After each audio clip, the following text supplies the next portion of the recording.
Hi guys, एक बात तो है यार, कहीं पे भी आपको एक अनरियल डील मिल रही हो ना कि जहां पर बहुत कम पैसों में बहुत कुछ प्रॉमिस किया जा रहा हो, समझ जाना भाई कुछ गड़बड़ है। फॉर एग्जाम्पल, अगर मैं आपको कहूं कि आप मुझे 10,000 रुपए दो और मैं आपको बदले में 43 इंचेस का 4K के साथ एक QLED टीवी दूंगा, और बात यहां पर खत्म नहीं होती, मैं ये भी प्रॉमिस कर रहा हूं आपको कि आप मुझे सिर्फ हर महीने 800 रुपए दो और मैं आपको सारे OTT प्लेटफॉर्म का एक्सेस भी दे दूंगा। आप सारे OTT यूज कर सकते हो, वहां पर कंटेंट देख सकते हो। लग रहा है ना बहुत कमाल की डील। इफ इन केस आपको नहीं पता, डोर टीवी आज से 6 महीने पहले लॉन्च हुआ था 1 दिसंबर को इंडिया में, और इन्होंने एग्जैक्टली यही डील दी थी और बहुत सारे लोगों ने ये टीवी खरीदा था, और आज एग्जैक्टली 6 महीने बाद ये कंपनी बंद हो चुकी है।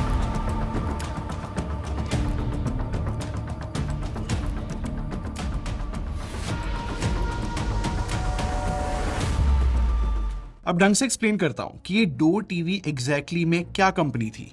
देखो, 26 नवंबर को ये ऑफिशियली इंडिया में लॉन्च होती है और 1 दिसंबर को इनकी पहली सेल थी, और इस कंपनी ने रिपोर्ट किया कि पहली सेल में ही हम सोल्ड आउट है। जितनी भी इन्वेंट्री थी इनके पास सारी खाली हो गई थी। यहीं से अंदाजा लगा लो कि लोगों ने कितना भरोसा इस कंपनी पे दिखाया था, और इंडियन कंज्यूमर्स क्यों ना भरोसा दिखाए इस कंपनी पे, क्योंकि जब ये कंपनी लॉन्च हुई थी इसके पीछे बहुत ही बड़े बड़े लोगों का नाम सामने आया था, जैसे कि निखिल कामत जो जीरोधा के फाउंडर है, या फिर अनुज गांधी जो कि इस मीडिया इंडस्ट्री के बहुत ही पुराने प्लेयर है। स्ट्राइड वेंचर्स भी इन्वॉल्व था, मतलब स्ट्राइड वेंचर्स वो है जिसने जेप्टो और शुगर कॉस्मेटिक्स को फंडिंग ऑलरेडी दी हुई है। और इन सबके साथ एक और पर्सनैलिटी राहुल शर्मा, जो कि डोर टीवी के लिए बहुत ही इंपॉर्टेंट फेस बने हुए थे, और राहुल शर्मा का नाम आपने 100% पहले भी सुना होगा। हाँ, आप लोगों ने सही समझा, राहुल शर्मा वही है जो कि माइक्रोमैक्स के फाउंडर थे। ऑब्वियस सी बात नहीं है, अगर इतने बड़े बड़े नाम किसी भी कंपनी में इन्वॉल्व हो तो लोगों को ट्रस्ट तो होगा ही ना। बट अगर मैं स्पेसिफिकली राहुल शर्मा के बारे में बात करूं, क्योंकि डोर टीवी जब लॉन्च हो रहा था तो राहुल शर्मा एक मेन फेस ही थे, मतलब हर जगह यही रिप्रेजेंट कर रहे थे इस ब्रांड को। और वैसे लॉजिकली देखा जाए तो राहुल शर्मा ने बहुत कुछ अचीव करा भी है। मतलब 2014 में 22% मार्केट शेयर था यार माइक्रोमैक्स का। बट 2014 के बाद ना बहुत सारे मार्केट के अंदर चेंज हो गए थे। मतलब जो चाइनीज ब्रांड थे वो रैपिडली ग्रो कर रहे थे, शाओमी, ओप्पो, वीवो। मतलब माइक्रोमैक्स जो है इस कंपटीशन को हैंडल नहीं कर पाया, और 2020 तक माइक्रोमैक्स का जो मार्केट शेयर है वो 1% से भी कम हो गया था। और मेरी रिक्वेस्ट है, मैं जितनी भी माइक्रोमैक्स से रिलेटेड बातें बता रहा हूँ और जो मैं बताने वाला हूँ वो सारी बहुत ध्यान में रखना, क्योंकि वीडियो के एंड तक ये सारी बातें आपको बहुत सेंस बनाने लगेगी। क्योंकि राहुल शर्मा ने रिसेंटली खुद एक रिग्रेट बताया था कि 2014 में जब माइक्रोमैक्स का बहुत ज्यादा कंपटीशन बढ़ रहा था चाइनीज ब्रांड से, तब अलीबाबा ने ऑफर करा था माइक्रोमैक्स को 6500 करोड़ की फंडिंग, बट राहुल शर्मा ने उस टाइम पे फंडिंग नहीं ली थी। और राहुल शर्मा का आज कहना है कि उस टाइम पे अगर फंडिंग ले ली होती तो आज माइक्रोमैक्स जो है मार्केट में होता। और अजीब बात पता है क्या है, 2018 में माइक्रोमैक्स ने एक लास्ट फोन लॉन्च करा था, फिर सडनली 2020 में जैसे ही गलवान के इश्यूज हुए इंडिया और चाइना के बीच में, जब पूरा का पूरा देश जो है बहुत गुस्सा था चाइना से, उस टाइम पे राहुल शर्मा ने जो है नेशनलिज्म का यूज करते हुए चीनी कम करके एक पूरी टैगलाइन निकाली, और माइक्रोमैक्स के इन सीरीज के नए फोन निकाले, और अगले 2 साल तक 6 नए फोन आए, और मोस्टली वो सारे फोन जो है बजट सेंट्रिक थे। और अब कोई भी नया फोन नहीं आ रहा माइक्रोमैक्स की तरफ से, और माइक्रोमैक्स की वेबसाइट भी अगर हम देखें तो वहां पर स्टे ट्यून्ड लिखा आ रहा है, और ना ही कोई सर्विस के ऊपर अपडेट है। मोस्टली सारे ऑपरेशंस जो है बिल्कुल होल्ड पे है। तो इन सब बातों से आपको थोड़ा सा आइडिया लग गया होगा कि राहुल शर्मा कौन है, उसकी इंडिया में लेगेसी क्या है। अब प्रॉपरली बात करते हैं डोर टीवी के बारे में। देखो, 2024 नवंबर में जब डोर टीवी लॉन्च हुआ था ना, तो इस कंपनी का सिंपल सा कॉन्सेप्ट था कि जो कंटेंट व्यू एक्सपीरियंस है ना उसको इजी करना है। Making things easy to use for consumer. Everything should be plug and play. We wanted to combine everything together and give a seamless experience to the user. जैसे कि आज के time पे क्या होता है, हम एक नया टीवी खरीदते हैं, उसके बाद जब हमें कोई भी OTT प्लेटफॉर्म यूज करना हो तो हम उसकी अलग से सब्सक्रिप्शन चार्जेस देते हैं। और सिर्फ एक OTT प्लेटफॉर्म नहीं खरीदते, हम बहुत सारे खरीदते हैं, जैसे कि prime videos, Netflix, Hotstar, Sony LIV, और ये जितने भी मैंने OTT प्लेटफॉर्म बताया है, इन सब की कॉस्ट को अगर हम सम करें ना तो बहुत ज्यादा हो जाती है कॉस्ट। और यहीं पे ये डोर टीवी कंपनी आती है, ये कहती है कि 10,800 रुपए के अराउंड का हमसे एक टीवी खरीद लो जो कि 4K भी होगा, 43 इंच है और QLED है, और 12 महीने के लिए आपको जो है 800 रुपए देने होंगे एवरी मंथ, और आपको जो है 24 अलग अलग OTT एप्स मिलेंगी। ऑनेस्टली ये जो 800 रुपए की कॉस्ट है ये अनरियल थी उस टाइम पे भी। मतलब आज के टाइम पे हम प्राइम वीडियोस का लाइट वेरिएंट भी देखे ना, वो भी 800 रुपए का ही आता है। और अब खुद सोचो 800 रुपए में डोर टीवी जो है हमें 24 OTT के साथ साथ 300 लाइव चैनल्स भी फ्री दे रहा था। और जैसे ही 1 साल कंप्लीट हो जाता पूरी सब्सक्रिप्शन का, तो डोर टीवी ने ऑप्शन दिया कि जैसे ही 13th मंथ आएगा आपके पास फुल फ्रीडम होगी कि आप प्लान कस्टमाइज कर सकते हो और मिनिमम 299 रुपीज का भी प्लान बना सकते हो। या फिर ये भी ऑप्शन था कि हम एक नॉर्मल स्मार्ट टीवी की तरह भी इसको यूज कर सकते हैं। और तो और डोर टीवी का ये भी प्रॉमिस था कि अर्ली 2025 के अंदर जो है एक नया 55 और 65 इंच वाला वेरिएंट भी ये लॉन्च करेंगे। और इस सारी डील सुन के ना सबको लग रहा था भाई क्या फैंटास्टिक डील है, इतना कुछ मिल रहा है इतने कम प्राइस में, क्या ही गलत हो सकता है। बट सच पता है क्या है, ये सारी बातें ऑन पेपर बहुत अच्छी लग रही थी, बट जैसे ही प्रैक्टिकली लोगों के पास ये टीवी डिलीवर हुआ तब प्रॉब्लम्स होना स्टार्ट हुई। और सबसे बड़ी मेजर प्रॉब्लम लोगों को पता है क्या लग रही थी, कि इसमें नेटफ्लिक्स नहीं था। मैं ये नहीं कह रहा कि सब्सक्रिप्शन में नेटफ्लिक्स इन्वॉल्व नहीं था, मेन प्रॉब्लम ये थी कि ये जो टीवी है डोर OS पे चलता था और इस टीवी के अंदर प्ले स्टोर था ही नहीं। और इस वजह से नेटफ्लिक्स की ऐप ही अवेलेबल नहीं थी, जो कि सबसे इंपॉर्टेंट ऐप हम बोल सकते हैं OTT में। इनफैक्ट इससे भी बड़ी प्रॉब्लम पता है क्या थी, जो 800 रुपए में प्रॉमिस करा जा रहा था ना कि 24 OTT एप्स जो है हमें फ्री मिलेगी, वो 24 एप्स की जो लिस्ट थी वो इतनी अच्छी नहीं थी, वो इतनी यूजफुल OTT प्लेटफॉर्म थे ही नहीं। अच्छी बात ये है कि उसमें हॉटस्टार, सोनी लिव, प्राइम और डिस्कवरी ऐसे कुछ यूजफुल OTT एप्स थी, बट बाकी एप्स का नाम बताऊं तो वो इतनी यूजफुल नहीं थी। जैसे कि सन नेक्स्ट मिल रही थी, नम्मा फ्लिक्स थी, चौपाल, राज टीवी जैसी बाकी एप्स थी जो हमें इस 800 रुपए में फ्री दे रहे थे। और सबसे क्रेजी बात पता है क्या है, ये बोलने को तो 4K टीवी था, हम YouTube पे 4K देख भी सकते थे, बट कोई भी OTT एप्स जो है 4K प्लेबैक करती नहीं थी। और जिन लोगों ने टीवी खरीदा था, कुछ लोगों ने ये तक रिपोर्ट किया था कि ZEE5, डिस्कवरी जैसी एप्स जो है उनकी सब्सक्रिप्शन एक्टिवेट हो ही नहीं रही, उनको सर्विस सेंटर में कॉल करना पड़ रहा था एक्टिवेशन के लिए। तो ये रियल लाइफ प्रॉब्लम्स जो है धीरे धीरे और भी बहुत सारी सामने आने लगी। बट इंडिया में जब भी कोई टीवी खरीदता है ना, सर्विस बहुत इंपॉर्टेंट होती है सबके लिए। और ये जो डोर टीवी कंपनी है, इन्होंने सर्विस को लेके भी बहुत बड़े बड़े क्लेम्स करे थे। जैसे कि आज के टाइम पे ना इंडिया में महंगे से महंगा टीवी खरीद लो, आपको 1 या 2 साल की वारंटी मिलेगी, बट ये जो डोर टीवी है इसने सीधा 4 साल की वारंटी प्रॉमिस की थी। और डोर टीवी ने ये तक क्लेम किया था कि 1500 सर्विस सेंटर्स के साथ टाई अप किया इन्होंने, जिससे पूरे इंडिया में सर्विस मिल सके, और व्हाट्सएप सपोर्ट का भी प्रॉमिस करा था। और इन सब चीजों के बीच में एक और इंटरेस्टिंग चीज थी कि डोर टीवी का कहना था कि हम बाय बैक प्लान देंगे। 1 साल कंप्लीट होने के बाद हमारे पास चॉइस थी कि 13th मंथ में हम जो है क्या तो टीवी रख सकते हैं या फिर हम वापस दे सकते हैं डोर टीवी को। और अगर हम वापस देना चाहेंगे तो हमें 5000 रुपए वापस मिल जाएंगे। अब 1 साल की बात छोड़ो भाई, 6 महीने में कंपनी बंद हो गई। और जब 6 महीने में कंपनी बंद हुई तो डोर टीवी ने अनाउंस किया कि अब किसी भी तरीके की सर्विस जो है प्रोवाइड नहीं करी जाएगी जिन लोगों ने भी टीवी खरीदे हैं। और ऑनेस्टली आप लोग को एक बात बोलूं, इस कंपनी का एंड होना ना बहुत ही नॉर्मल था, एक्सपेक्टेड था।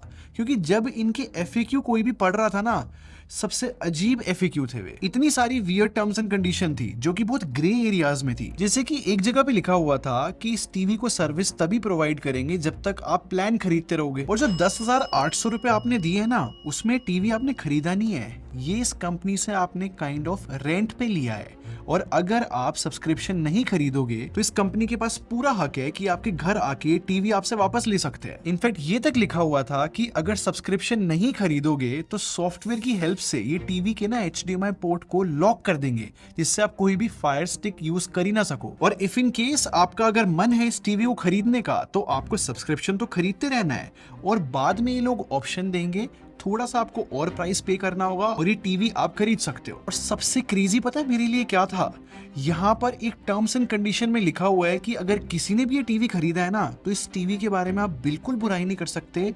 और मोस्ट इंपॉर्टेंटली इनके फाउंडर्स जिन्होंने ये कंपनी बनाई है, किसी भी फाउंडर के बारे में नेगेटिव बात भी नहीं कर सकते। आप समझ रहे हो कि एक कंपनी आपको टीवी देने के बदले कितनी चीजें कंट्रोल करना चाह रही है, ये हमने कभी नहीं देखा था।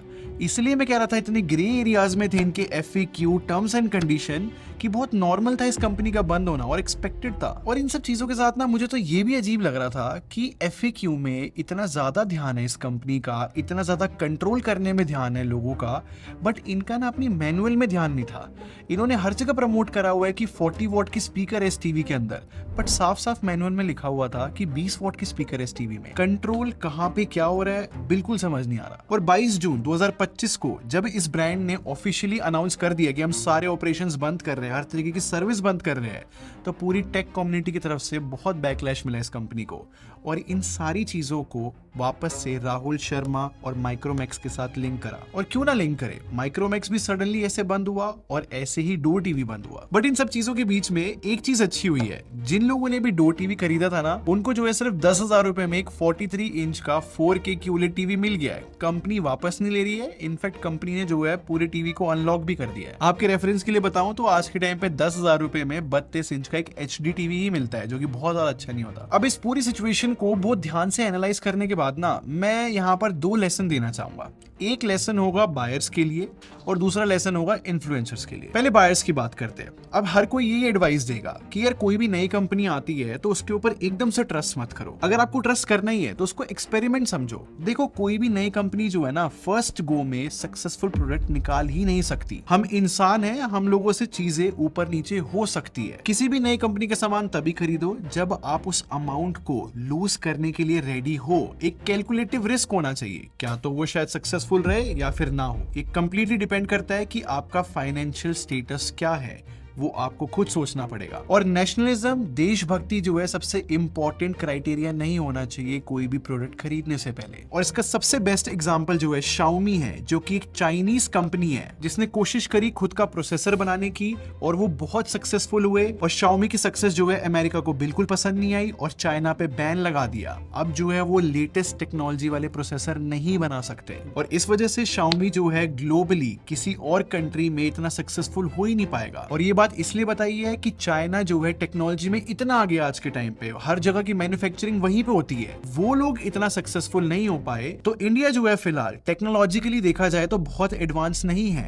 तो सिर्फ नेशनलिज्म और देशभक्ति जो है हमें हेल्प नहीं करेगी ग्लोबली किसी भी प्रोडक्ट को लॉन्च करने में या फिर सक्सेसफुल होने में। और सबसे सैड बात पता है क्या है, हम इंडियंस जो है कोई भी अगर एंटरप्रेन्योर फेल होता है ना, उसको हम बहुत एंटरटेनमेंट की तरह देखते हैं, उसको बहुत डिस्करेज करा जाता है और फेलियर को यहाँ पर बहुत ही गंदा माना जाता है। यार आप खुद सोचो, अगर कोई भी इंडियन अगर ट्राई ना करे तो वो सक्सेसफुल होगा ही कैसे?